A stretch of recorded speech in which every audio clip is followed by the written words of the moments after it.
Hello everyone, Nika here with your daily neuro nugget. I hope you're having a wonderful Valentine's Day. Cause look, I wore this just for you because I love you guys. By the way, before we get started, let me know down in the comments, do you like these types of videos? Do you want them longer, shorter? Are there any specific topics that you guys want me to cover? Because this case, there is so much. We could go into so much detail. It might take years to actually break down. Hopefully, it doesn't take that long. I'm for Brian, for justice, for everything, right? But today I wanted to address some questions that people have had in the comment section because it is essential to cover this because there's still 2 survivors and could they be involved? Maybe yes, maybe no. We have no idea yet, but they were there when the crimes took place. So these questions must be answered. Now, these are some of your guys' questions that you sent to me to my email and you said they don't make sense. So very good questions. I want to address them.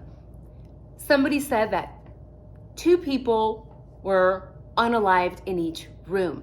Now, if you're new to my channel, we say that word, although I hate it and it makes me, we say it because we want the channel to grow. We know how the algorithm works. I want my channel to grow. Therefore, we'll be saying unalived, even if we hate it, because we want to grow. We want to get the truth out. We want to talk about these weird things happening. So, 2 people per room. Somebody said they were stabbed. Okay, 4 people. Would there be no scream? I have worked in hospitals, trauma centers as well. A lot of people scream, whether it's a knife or a gun wound, but there is a fraction of people that also don't, especially if it happens very rapidly because there is fight, flight, and freeze, and quite a few people freeze. In fact, I had a boyfriend when I was in college and he had a black belt, karate, got mugged, yet froze. People were actually making fun of him because they said, dude, you are like amazing. You should be able to defend yourself and everyone around you. But in reality, if our brain is not ready to face the assailant, we can go into this frozen state where we don't know how to react. So is it possible that maybe a victim froze, or because it happened in the dark and we don't know if they had been drinking or using any substances, that maybe they weren't in their full 5 senses? So it could go either way.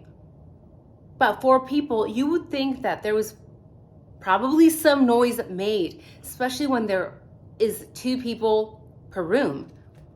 Now, we know that there are defensive wounds on some of the victims. Defensive wounds are often found on hands and arms because our first instinct is to protect our face and our body from the attack of the assailant. So how much time these victims had to react, we don't know, but if it is stated that there were defensive wounds, it is likely that they were aware of what was going on, unlike the first version that we were told by Moscow PD, where they mentioned that everyone was sleeping safe and sound. So probably also false. They probably woke up at some point or were awake.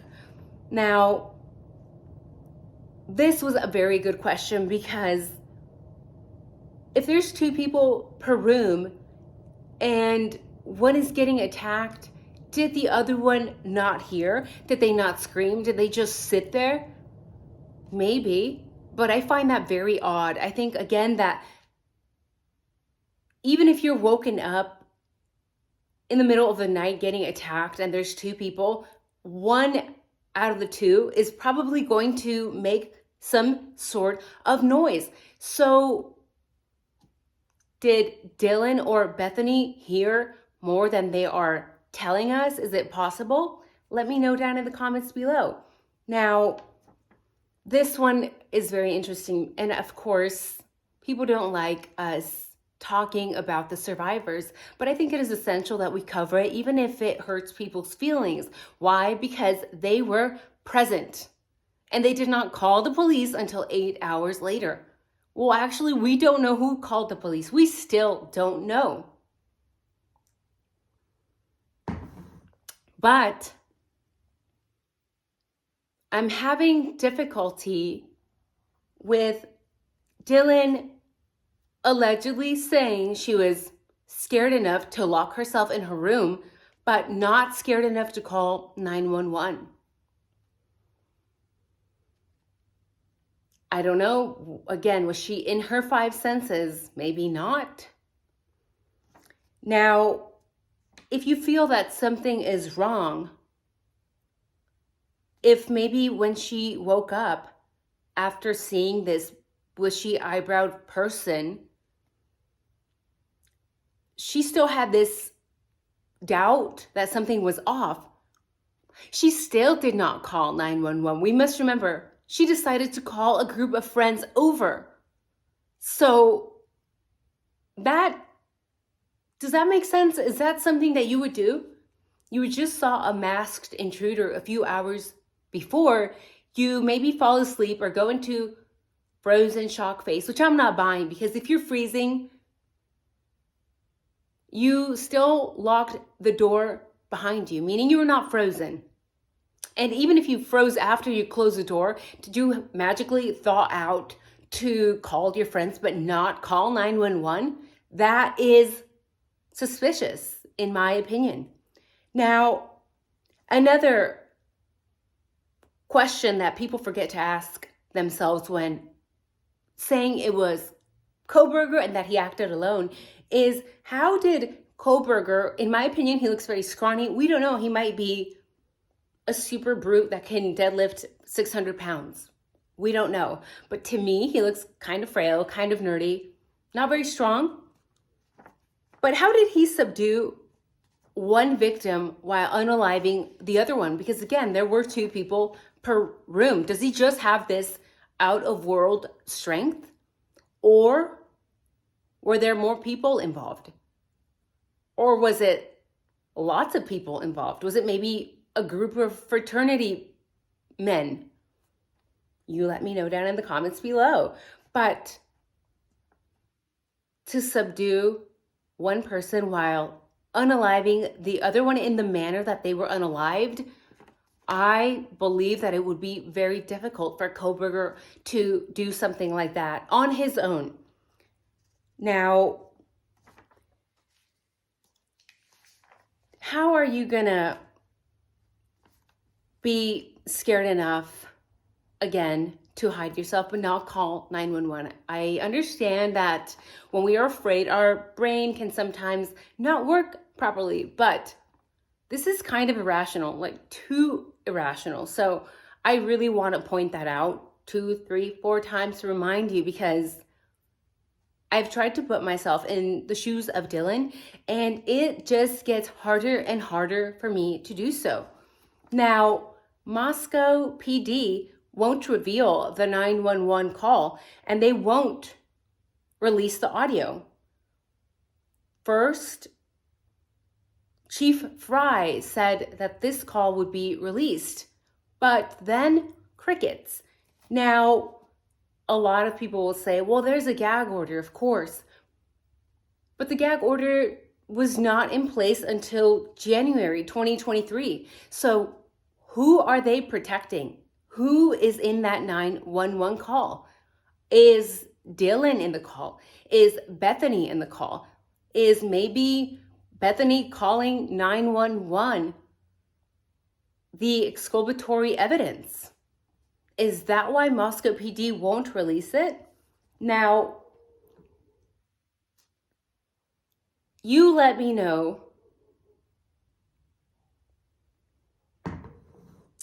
what do you think of the group of people that were over in the house, that were at the crime scene before 9 a.m.? But none of them called the police until 11:58 a.m. Do you find that disturbing? Because part of me finds that a little bit disturbing.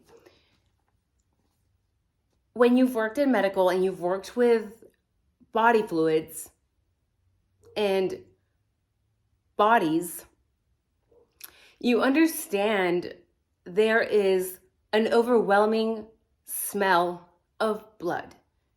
You also understand that when people pass, a lot of them, most of them defecate themselves, meaning now you have multiple smells, maybe urine, feces, blood. In this case, it's not only one body, it's 4.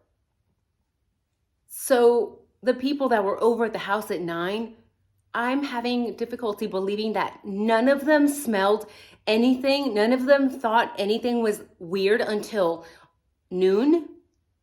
I'm sorry, but unless you're completely nose blind, and to be nose blind, that means you have to be exposed to these fluids day in, day out. And I'm hoping none of these people were, because that would be worse. That would be creepier. For 3 hours to just hang out the house and not smell that, I'm not buying it. I'm not buying it. Something that a lot of people overlook is the fact that this was likely not a thrill criminal. You know, it wasn't just like, let's go do this. Let's just go in and see what happens. Because there were 2 survivors and they would have been the easiest targets as they were sleeping alone. So to me, this is pointing in the direction of this being planned. Now, Dylan. Again, very odd. This is a Dylan video. Why? Because there were a lot of missteps, a lot of things she said, she did, she continues to do that are just off. And the fact that she called Kaylee to be her +1 for this Friday night event. Why? If she was apparently not that close to Kaylee, why call her out of 11,000 other people? Other girls she may have known. Kaylee had already left, but you asked her to come back just for this, just for you to be your +1. Some people speculate that this was a way of Dylan luring Kaylee back in. And when you look at the totality of Dylan's odd behaviors, I can understand why people are speculating that this was Dylan luring Kaylee back in for whatever creepy reason. So, also, this to me points that it was not a crime committed for pure thrill, because the person going into that home would not know if the doors were locked or unlocked unless they truly knew the home.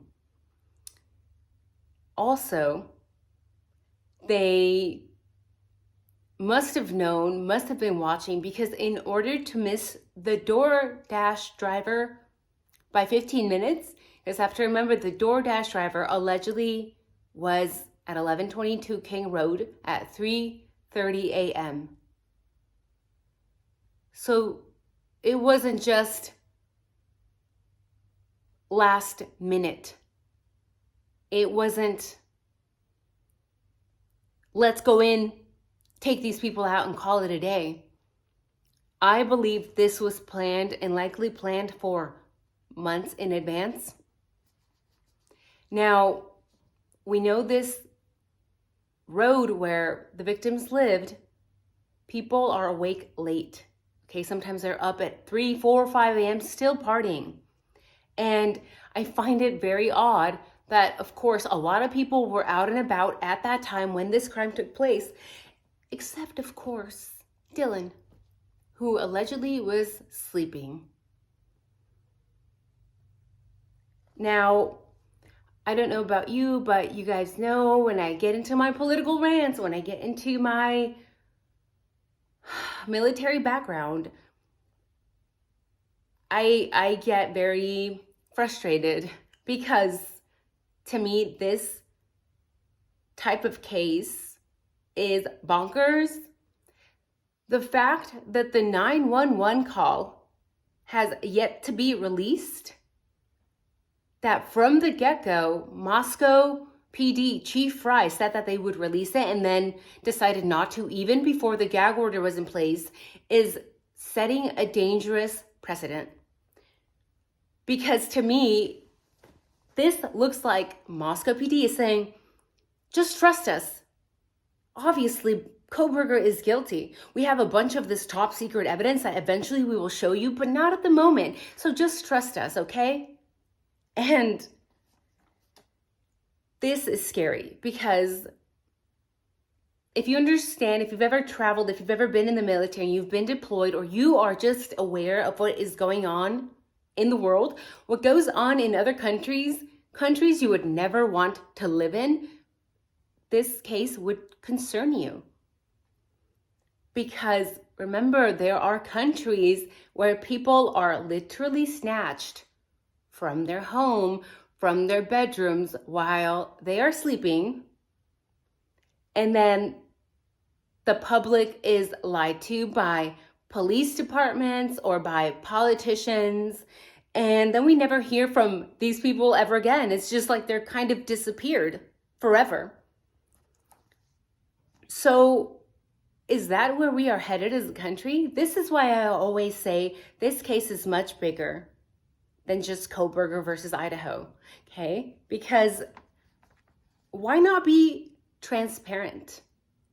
If it does not compromise the safety of anyone, release the 911 call. We want to see it. Who are you protecting and why are you protecting them? Now, for those of you who are aware of Amnesty International, you can just go check out the website if you are interested. And again, if you are keeping tabs on what's going on all over the world right now in 2024, what do we see? We see violations of human rights in Afghanistan, Israel, Senegal, Greece, Yemen, Kyrgyzstan, Moscow, Idaho, and even Alabama, for those of you guys who have not looked into the Rocky Myers case. Another insane case. A guy getting the death penalty, but he's mentally disabled. This is why I always remind everyone here, keep your eyes open, stay aware of what's going on. It's a very large case. This lack of transparency by Moscow PD, by everyone involved, 120 plus agents. What is going on? Give us names. Give us the names of the other DNA people that came up. You submitted 2 other sources of DNA. Who do they belong to? Why not release the names? This, in my opinion, just gives me a sense that there is somebody being protected. And it doesn't paint Dylan in a positive light either. Or the other people that were there at the crime scene. For who knows how many hours? Could they have tampered with the scene? All I know was that if I was in Kohberger's shoes and I knew that there were a group of people after the crime had taken place and they had potentially messed with the crime scene, I wouldn't feel safe. Because there is room for planting of evidence, cleaning of evidence, dissemination of information, protection. So this is scary stuff. Because again, it could happen to all of us. It really could. And that is what is scary. This is why we need to stand up whenever we see something is off, is awkward, people are being protected, there is money involved, powerful people, fraternities, universities. So keep your eyes open. Let me know down in the comments, do you think Dylan could have been involved? I think there are a lot of suspicious people. I think it was more than one person. This was likely a group of people who knew the victims well, who knew the home well. So very likely pointing to fraternity members or members who were living in the home. Crazy stuff, crazy stuff.